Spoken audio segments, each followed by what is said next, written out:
नमस्कार दोस्तों, मैं हूं डॉक्टर अरविंद कुमार श्रीवास्तव और आप देख रहे हैं मेड फॉर स्टडी। दोस्तों, आज हम अंतर्राष्ट्रीय राजनीति में हो रहे एक बड़े बदलाव पर डिस्कस करने वाले हैं और वो बड़ा बदलाव है अमेरिका और चीन के बीच बढ़ता हुआ तनाव। क्या दुनिया एक नए शीत युद्ध की ओर बढ़ रही है? आज हम जानेंगे कि इसकी वजह क्या है। शुरुआत करते हैं अमेरिकी राष्ट्रपति ट्रंप के उस बयान से जिसमें उन्होंने कहा है अमेरिका महामारी के बाद व्यापार मतभेदों के संदर्भ में अमेरिका चीन के साथ सभी संबंधों को काट सकता है। कुछ दिन पहले ही अभी एशिया सोसाइटी के यूएस चाइना रिलेशंस के निदेशक ऑरविल सील का बयान आया था जो उन्होंने बिजनेस इनसाइडर को दिया था और उसमें माना था कि हम अनिवार्य रूप से एक शीत युद्ध की ओर बढ़ रहे हैं। ऑस्ट्रेलिया के पूर्व प्रधानमंत्री केविन रूड का बयान भी हम देख सकते हैं जिसमें उन्होंने कहा है कि अमेरिका और चीन दोनों के इस संकट से उबरने की संभावना काफी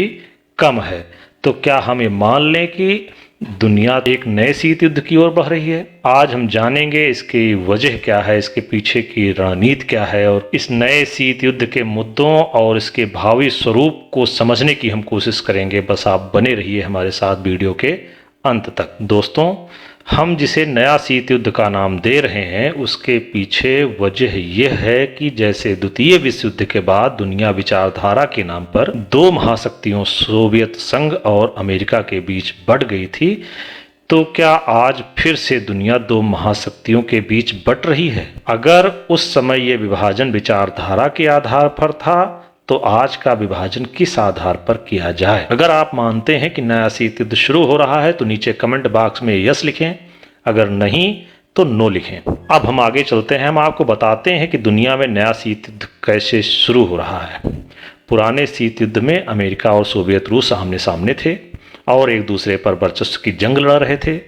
तो आज के इस शीत युद्ध में अमेरिका और चीन आमने सामने हैं और वर्चस्व की जंग लड़ रहे हैं। उस जमाने में शीत युद्ध में संघर्ष का आधार विचारधारा का था, तो आज के शीत युद्ध में इसका आधार तकनीक और व्यापार को कह सकते हैं। हम ये सब ऐसे ही नहीं कह रहे हैं, इसके पीछे कुछ ठोस वजहें हैं।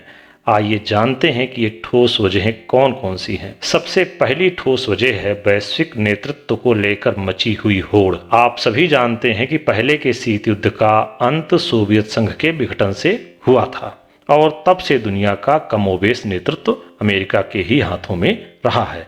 और पिछले कुछ वर्षों से विशेषकर अमेरिका में ट्रंप प्रशासन के आने के बाद वैश्विक राजनीति पर अमेरिका की पकड़ ढीली हो रही है। चाहे वो अफगानिस्तान में सैनिकों की वापसी का मामला हो, जलवायु परिवर्तन से जुड़ा हुआ मुद्दा हो, उत्तरी कोरिया के साथ संबंध हो, ईरान के साथ परमाणु डील से हटने का मामला हो, अमेरिका को विश्व के अन्य सहयोगी देशों का समर्थन बहुत नहीं मिल पा रहा है। वैश्विक परिवेश में अमेरिका की कमजोर होती हुई यह स्थिति का लाभ चीन लेना चाहता है और वैश्विक भूमिका में वो सबसे आगे आना चाहता है। चीन की इस प्रबल इच्छा की पुष्टि वहां के संविधान में हुआ और यह संशोधन भी करता है कि राष्ट्रपति शी जिनपिंग आजीवन वहां के राष्ट्रपति बने रह सकेंगे। अब हम ये देखते हैं कि चीन की अपनी इस भूमिका को आने में कैसे वो काम करना चाहता है या उसकी क्या रणनीति रही है, इसको जानने के लिए हम एक दूसरी ठोस वजह को आपके सामने रखते हैं और वो दूसरी ठोस वजह है दुनिया की सबसे बड़ी आर्थिक शक्ति के रूप में उभरना, तकनीकी शक्ति बन करके उभरने की कोशिश। आप सभी ये जानते हैं कि बिना अर्थ और तकनीक की ताकत के दुनिया पर राज नहीं किया जा सकता, कम से कम आज की दुनिया पर तो बिल्कुल नहीं। इसी ताकत के बल पर अमेरिका अभी तक राज करता आ रहा है, लेकिन अब चीन उसे खुली चुनौती दे रहा है। कुछ आंकड़ों को देखें तो तस्वीर बिल्कुल स्पष्ट हो जाती है। वर्ष 2001 में चीन विश्व व्यापार संगठन का सदस्य बना और अमेरिका के साथ हो रहे व्यापार का सिर्फ 2018 और 2019 का आंकड़ा देखें तो पता चलता है कि इस एक वर्ष के दौरान अमेरिका में कुल चाइनीज सामानों का आयात 539 अरब डॉलर का था। वहीं इस दौरान चीन में अमेरिकी सामानों का कुल आयात 120 अरब डॉलर महज था।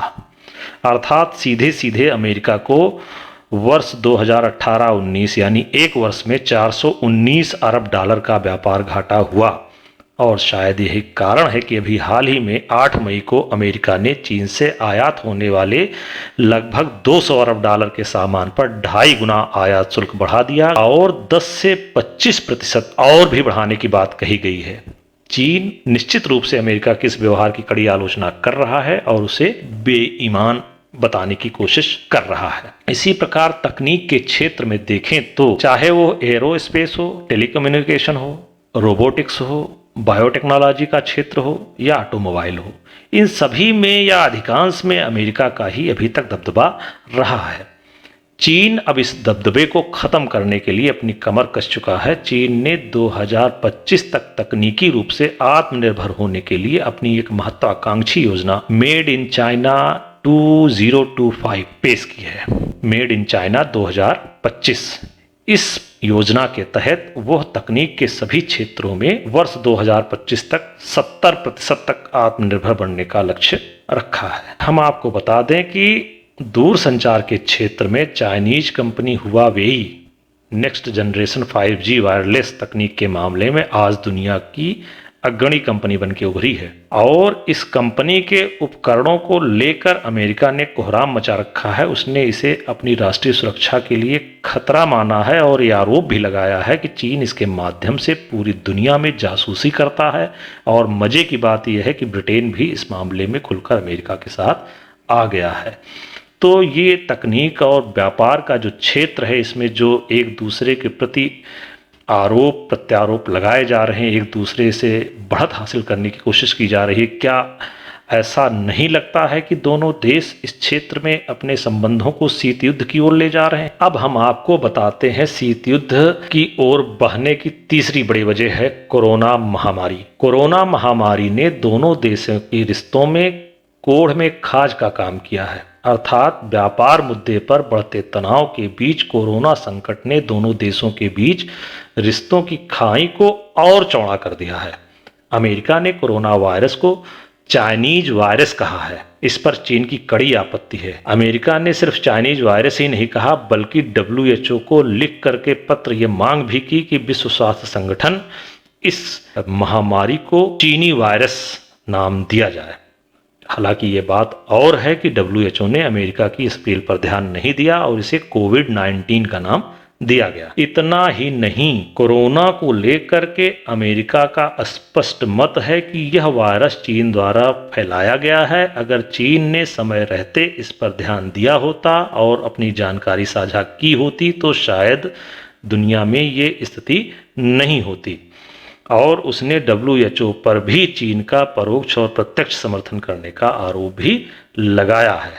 उसने ये कहा है कि अमेरिका जो WHO को लगभग $450 मिलियन, लगभग WHO के पूरे बजट का 1/3 बजट अमेरिका देता है, जबकि चीन सिर्फ $38 मिलियन देता है। बावजूद इसके WHO ने चीन के हाथों एक तरह का कठपुतली बनने का काम किया है और उसको जानकारी ना साझा करने में मदद की है। यही नहीं, अमेरिका ने यह भी आरोप लगाया है कि जो कोरोना वायरस से सबसे ज्यादा मौतें अमेरिका में हो रही हैं वो एक वास्तविक आंकड़ा नहीं है, क्योंकि सबसे ज्यादा मौतें चीन में हुई हैं और चीन ने अपने आंकड़े को गलत रूप से पेश किया है। अमेरिका ने अभी हाल ही में एक आरोप चीन पर यह भी लगाया है कि वह अमेरिका में कोरोना वैक्सीन और उपचार को लेकर चल रही रिसर्च की जानकारी हैक करने में लगा हुआ है।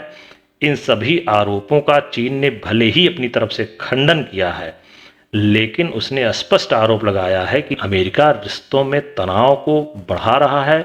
वह अपने देश में महामारी को नियंत्रित करने पर ध्यान कम दे रहा है और वो दोनों रिश्तों को तनाव के सबसे बुरे दौर में पहुंचा रहा है। कोरोना महामारी के अलावा भी कई ऐसे मुद्दे फिलहाल आए हैं जो दोनों देशों के बीच संबंधों में और खटास पैदा कर रहे हैं, तलखी पैदा कर रहे हैं और उनको संकट की ओर ले जा रहे हैं। ऐसे कुछ मुद्दों को हम यहाँ आपसे डिस्कस कर रहे हैं।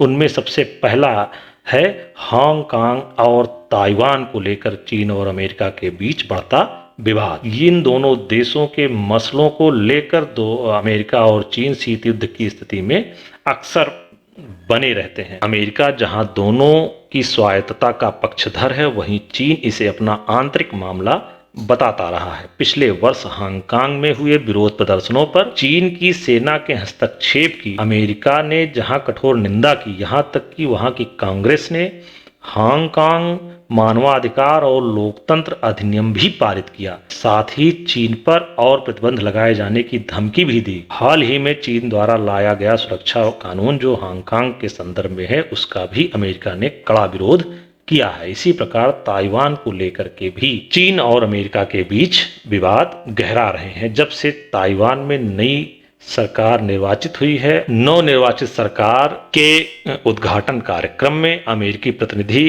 का वर्चुअल रूप से सम्मिलित होना भी चीन को कतई पसंद नहीं आया है। चीन ने आरोप लगाया है कि हांगकांग और ताइवान एक देश दो नीति के तहत चलाए जाते हैं। इसमें अमेरिका अनुचित हस्तक्षेप करता रहा है और चीनी विरोधी गतिविधियों को वो बढ़ाने में अपनी भूमिका निभाता है। एक और वजह जो शीत युद्ध को बढ़ा सकती है, वो शीत युद्ध की ओर ले जा सकती है, वो ये है दक्षिण चीन सागर का मामला। दक्षिण चीन सागर भी एक ऐसा क्षेत्र है जहां पर चीन ने फिलीपींस, ताइवान, मलेशिया जैसे देशों के अधिकार क्षेत्र का अतिक्रमण करते हुए वहां पर अवैध कब्जा अपना कर रखा है, अपने नौसैनिक अड्डे बना रखे हैं। जब यह मामला अंतर्राष्ट्रीय न्यायालय में पहुंचा तो अंतर्राष्ट्रीय न्यायालय ने भी चीन को इस क्षेत्र को खाली करने का निर्देश दिया। हालांकि चीन ने इसका पालन अभी तक नहीं किया है। पिछले 1-2 सालों का या 3 सालों का रिकॉर्ड देखें तो हम पाएंगे कि इस क्षेत्र में चीन और अमेरिका दोनों के द्वारा सैन्य अभियान अपने अपने बढ़ाए गए हैं। हाल ही में ये क्षेत्र इसलिए विवादास्पद भी रहा, इसलिए चर्चा का विषय बना कि वियतनाम के एक मछली पकाने वाले जहाज को चीन ने सैन्य शक्ति का प्रयोग करते हुए उसे डुबो दिया था और अंतर्राष्ट्रीय स्तर पर उसकी कटु आलोचना भी की गई थी।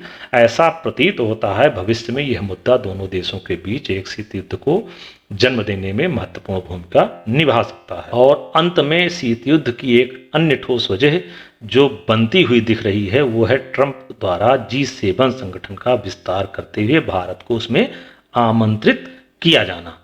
आप जानते हैं हाल ही में राष्ट्रपति ट्रंप ने G7 की बैठक में भारत, दक्षिण कोरिया, ऑस्ट्रेलिया और रूस को आमंत्रित किया है, यह कहते हुए कि G7 का जो वर्तमान स्वरूप है ये दुनिया का सही स्वरूप प्रस्तुत नहीं कर पा रहा है और इसे परिवर्तन करने की आवश्यकता है। चीन ने ट्रंप के इस कार्य को अपनी बेइज्जती और अपने विरोध में की गई गुटबंदी के रूप में देखा है।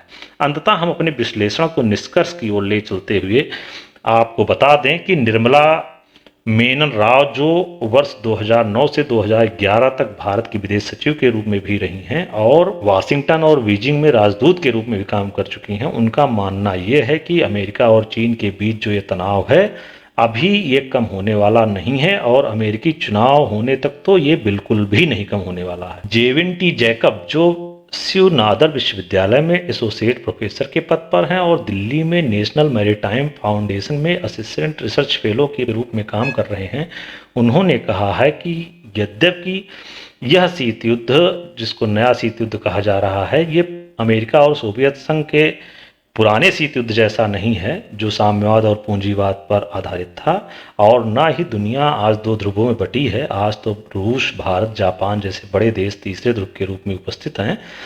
आज मुद्दा जो है विचारधारा का नहीं है, आर्थिक और तकनीकी वर्चस्व का है।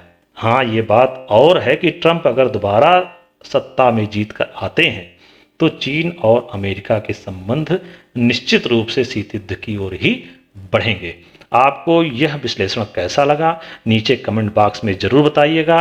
अगर आपने चैनल को सब्सक्राइब नहीं किया है तो उसे अवश्य करें, लाइक करें, शेयर करें। बने रहिए मेड फॉर स्टडी पर। धन्यवाद।